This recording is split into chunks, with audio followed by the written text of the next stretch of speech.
je suis dans un BEC 6.5, la suite logique des séries de BEC, BEC 2, BEC 3, BEC 5, un jour on va avoir le 7. Dans le fond, contrôleur de chimie de l'eau, même principe qu'habituellement, lui on a plus d'entrée et de sortie possible, donc on a une sonde de chlore totale ici, notre sonde de pH et ORP qu'on connaît déjà. On a notre sonde CP1, c'est une sonde de chlore libre. On a notre flow switch, interrupteur à débit qui est ici. Un petit ami strainer pour nettoyer, avec un débitmètre. On a une valve ici qu'on peut tourner pour ajuster le débit. Le même style de bypass avec valve d'isolement et d'entrée et de sortie. Parler un peu des sondes qu'on n'a pas encore parlé ici. On va parler maintenant de la CP1 pour commencer. C'est une sonde de chlore libre. Ça se peut que vous l'ayez sur des BEC 6.3 aussi, celle-là, elle vient souvent avec. Ça permet de mesurer le ppm réel de l'eau. Anciennement, mettons BEC 2, même certains BEC 3, on s'arrange avec l'ORP, puis on a des lumières, on a une valeur calculée qui peut s'afficher aussi, mais c'est pas une vraie lecture de ppm en tant que telle. Cette sonde-là mesure pour de vrai le taux de particules de chlore dans l'eau, en parties par million. Fait que c'est une spirale. Si je l'arrête, on va voir que, vous voyez, il y a les petites billes qui tournaient, qui se sont mis à arrêter. Ces billes-là sont là pour nettoyer la sonde en tant que telle. On voit c'est comme du cuivre en arrière, fait que ça finit que ça fait du verre de gris. Puis les billes permettent de virer plus longtemps sans... Ça fait comme un peu nettoyer abrasivement sans trop endommager pour prolonger les moments d'avoir besoin de les nettoyer, là, minimiser la maintenance. Fait que c'est quand même à changer, à nettoyer au moins une fois aux 6 mois ou selon l'état de la sonde. Comme ici, il serait dû d'ailleurs, il commence un peu, mais s'ils n'ont pas de problème, ça peut encore se faire, mais ils sont à veille de devoir le nettoyer. Changer les billes aux 6 mois aussi. On disait toujours que ces sondes-là, il faut que ça reste dans l'eau, sinon ça vient plus bon. Même affaire avec elle, avec son gel. Ben c'est pas grave, on a un gel, on va en reparler tantôt. Mais celle-là, quand on l'hiverne, mettons qu'on la garde longtemps arrêtée, ben c'est le contraire, on va la vidanger. On va la vider d'eau parce que sinon ça va maganer encore plus le cuivre en arrière, ça va encore plus corroder puis faire du verre de gris. Fait qu'on a des vis ici sur le côté. On a un pivot ici, puis habituellement il y a une petite clé Allen cachée sur le dessus pour dévisser elle. Fait qu'on dévisse les deux vis, ça nous permet de pivoter. On enlève la vis que là, on peut l'avoir complètement dans nos mains. On fait attention bien sûr au fil qui est là. Si on veut la changer, c'est ça, on va démarcher le bloc au complet. On va démarcher les vis ici, on va sortir ça on va sortir par en arrière, excusez. Mais si on veut juste vidanger l'eau, on peut dévisser si mettons que la sonde est propre et qu'on n'a pas besoin de la manipuler, on peut juste dévisser les vis, enlever la vitre, changer les billes de toute façon, garder ça au sec de même pour l'hiver, mettons qu'il y a une piscine extérieure, tout ça, ou si vous savez que vous avez un remisage prolongé à faire. Avoir besoin d'une calibration elle aussi, on va vous montrer ma fois tantôt, sinon c'est à peu près ça. Ici la sonde de chlore totale, fait que je ne fais pas un cours de chimie de l'eau aujourd'hui, on a fait une vidéo déjà sur la chimie de l'eau. Fait que on sait que le chlore total, moi le chlore libre donne le chlore combiné. Fait que l'avantage d'avoir les deux, c'est que ça nous permet de faire le BEC, c'est capable de le calculer quand on peut voir à l'écran. Free chlorine 1.4 qui est chlore libre, puis combined chlorine, total chlorine 1.6. Donc il fait la soustraction chlore combiné, combined chlorine à 0.2. Fait qu'on peut, à l'aide de ces deux sondes-là, provoquer un signal du contrôleur qui démarre le UV pour prendre contrôle sur les chloramines, mettons qu'il y en aurait. C'est tout configurable aussi, on peut mettre les consignes qu'on veut pour quand partir, quand arrêter. Fait que cette sonde-là, ce qu'elle a de particulière, c'est que l'embout se dévisse. Fait que mettons qu'on tourne ça, on enlève la sonde complètement. L'extrémité de la sonde, c'est comme un capuchon qui est dessus. Là, je la démangerai pas ici pour vous montrer, mais c'est vraiment juste un capuchon qui est dans le bout de la sonde. On dévisse le capuchon. À l'intérieur de ce capuchon-là, on va mettre un gel électrolyte, excusez. On vide le gel dans le capuchon, puis on en revisse la sonde dans le capuchon. L'excédent de gel va sortir tout ça. Fait que là, on part avec un gel électronique qui est neutre. Puis on peut remettre la sonde en fonction avec ça. Fait que dans le fond, c'est comme l'équivalent d'eux autres. La raison pourquoi ils sont plus bonnes après 2-3 ans, c'est que le gel électrolyte dedans, il ne change pas. Fait qu'il devient comme plus bon, là. Il s'évapore avec le temps, puis il devient plus efficace, plus précis, plus stable. Ben, lui, quand ça fait ça, ben, on peut juste changer le gel dedans et réutiliser la même sonde, ce qui fait que la sonde est bonne plus longtemps. Pourquoi ils ne l'ont pas fait avec ça? J'ai pas de réponse à vous dire. Probablement que... on a les mêmes affichages qu'on voit habituellement, le pH, l'ORP, le chlore libre, le chlore total, le chlore combiné. Ça se peut que vous ayez le niveau d'eau des fois d'affiché, ça se peut que vous ayez des pressions. Ici, ils ont gardé ça simple, ils ont vraiment juste pris le BEX pour contrôler la chimie de l'eau. Mais oui, tu peux contrôler plein d'affaires avec ça, c'est presque un petit automate. Fait qu'on voit là dans le fond les mêmes options qu'habituellement. Fait qu'on a nos 7 points qu'on peut aller changer nos consignes. Si on fait une deuxième fois, on a toutes nos alarmes. On a les relais, qu'on peut voir quels relais qui sont utilisés. Ici, on a relais 1 et 2. Relais 2 et 3, excusez.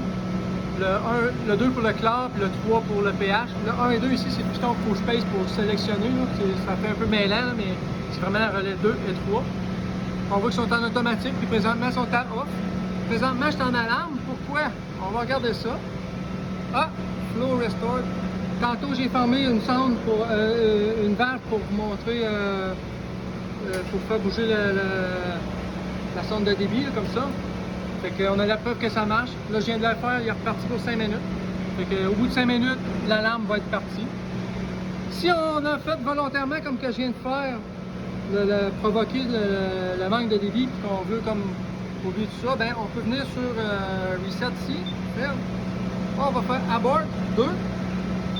Là, ici, on a mis un code, je vais le cacher, pour les utilisateurs, parce qu'ils ne veulent pas donner accès à tout le monde.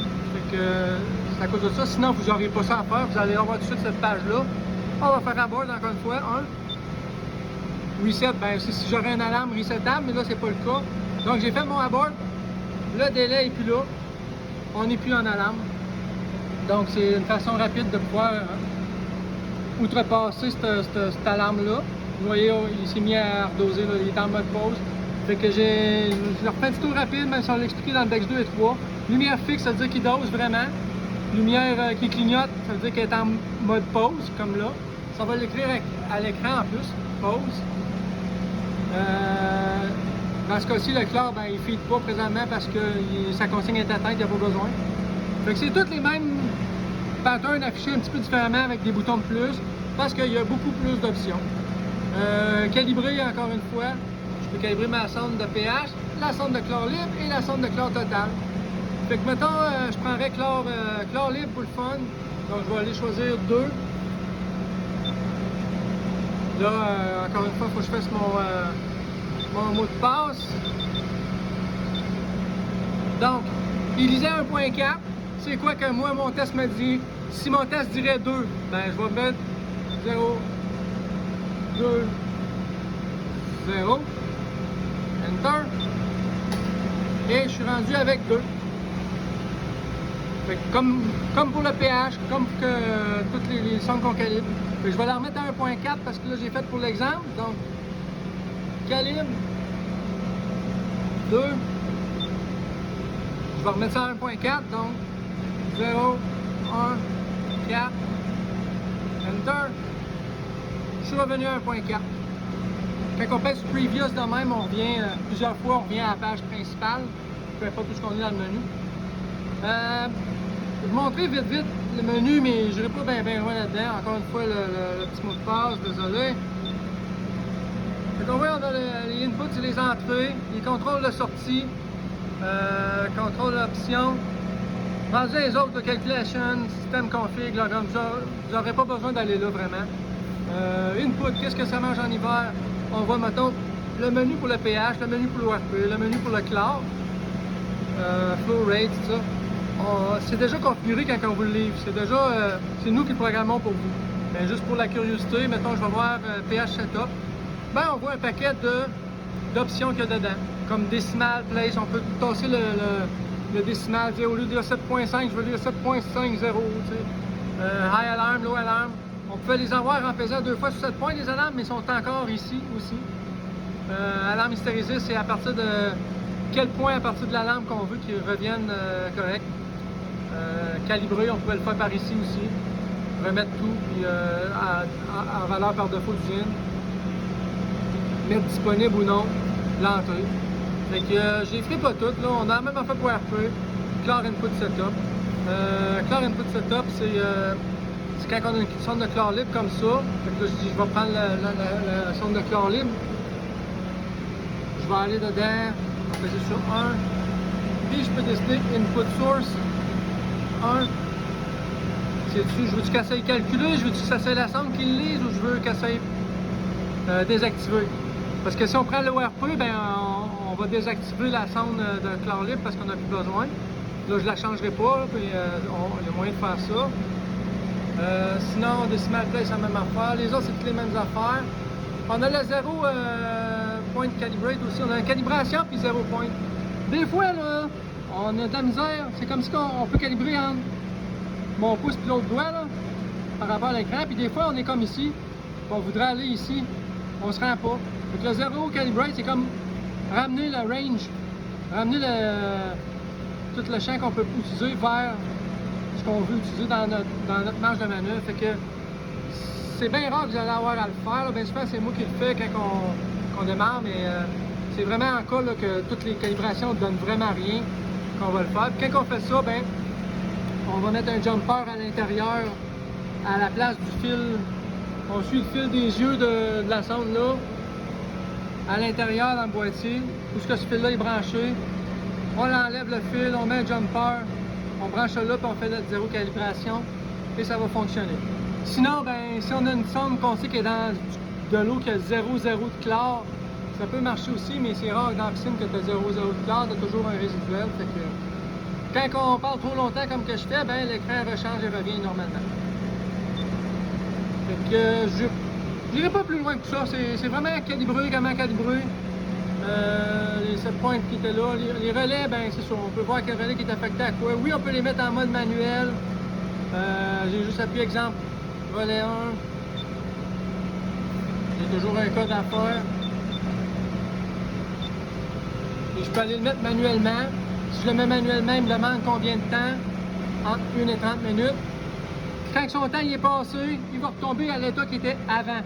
Fait que faire attention, si vous l'aviez mis à off avant de faire un mode manuel pendant 10 minutes, quand il va avoir fini son 10 minutes, il va retomber à off, il ne retombera pas à auto. Fait que prenez jamais de chance, remettez-le en auto avant de faire n'importe quelle modification quand vous êtes pour quitter les lieux pour finir avec ça. Fait que moi j'ai rien modifié, j'ai juste rentré mais j'ai rien modifié, fait que je sors de là. C'est à peu près tout. On fera une autre vidéo pour d'autres options plus poussées.